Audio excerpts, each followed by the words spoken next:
तुम्ही कर्जमाफीची मागणी केली होती. मुख्यमंत्र्यांनी ती मान्य केली. तारीख हं. पण सांगितली हां, हां. आणि आता अ, असं म्हटलं जातं की लवकरच त्या लोकांना खात्यामध्ये पैसे जमा होतील. या घटनेकडे आपण कसं बघता?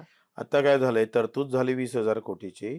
शासन निर्णय झाला. आता खात्यात पैसे जाणे आहे.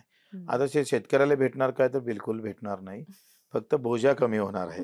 त्याच्यामुळं हा सगळा पैसा बँकेत जमा होईल. म्हणजे शेतकऱ्यासोबत बँकेचा सगळ्यात मोठा फायदा होतो. न वसूल होणारी रक्कम ही वसूल होते. मला असं वाटतं त्याच्यामध्ये दुरुस्त होऊन आता पुन्हा 5 जुलै तारीख दिलेली आहे. रविवारपर्यंत मागितली आहे त्यांनी. तर मला वाटतं त्याच्यात दुरुस्त्या होणं फार गरजेचं आहे आणि त्या केल्या पाहिजे. कुठल्या दुरुस्त्या अशा प्रकर्षानं झाल्या पाहिजे पण? प्रोत्साहन निधी तो वाढवून दिला पाहिजे आणि प्रोत्साहन निधी देताना अट ठेवली नाही पाहिजे. ते फार हं. मग त्यांनी काय केलं 22-23, 23-24 आणि 24-25, 25-26, 26-27. 26-27चं कर्ज भरलेलं असलं पाहिजे. आता 27 मार्च आहे. तर जे-आरमध्ये मी त्याविषयी विधानसभेत पण ते बोललोय. दुसरं ओ-टी-एस जे आपण म्हणजे हे करतो आहे का महात्मा ज्योतिबा फुले जेव्हा कर्जमाफी योजना होती, ते उद्धव साहेबांना जाहीर केली होती. त्याच्यात काय केलं, त्या योजनेमध्ये एक चूक अशी झाली का 2,00,000 पर्यंतच असणाऱ्या कर्जदाराची कर्जमाफी झाली.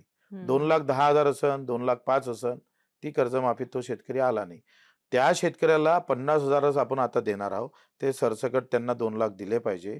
त्याच्यामुळं तो सुटलेला जो आपण पाहतोय, अनुशेष तो आहे. तो तिथे येईल आणि शिवाजी महाराज आणि महात्मा फुलेतले जे काही पात्र असून पैसे जमा झाले नाही, त्यांना ते दिले पाहिजे. अशा आमच्या आणि आमची तर मागणी अशी आहे का 1996 पासून ते 26 पर्यंत जेवढे थकबाकीदार कर्ज आहे, त्यांचे प्रत्येक वर्षी ₹25,000 तुम्ही बजेटमध्ये टाका.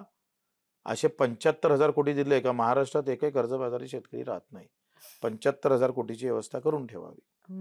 75,000 कोटींची मागणी तुम्ही करताय. गेल्या वेळी पण तुम्ही जी मागणी केली होती, मला असं वाटतं की त्यावर सरकारनं काम केलं आणि बऱ्यापैकी त्या हं. मागण्या तुमच्या मान्यही झाल्या. हां.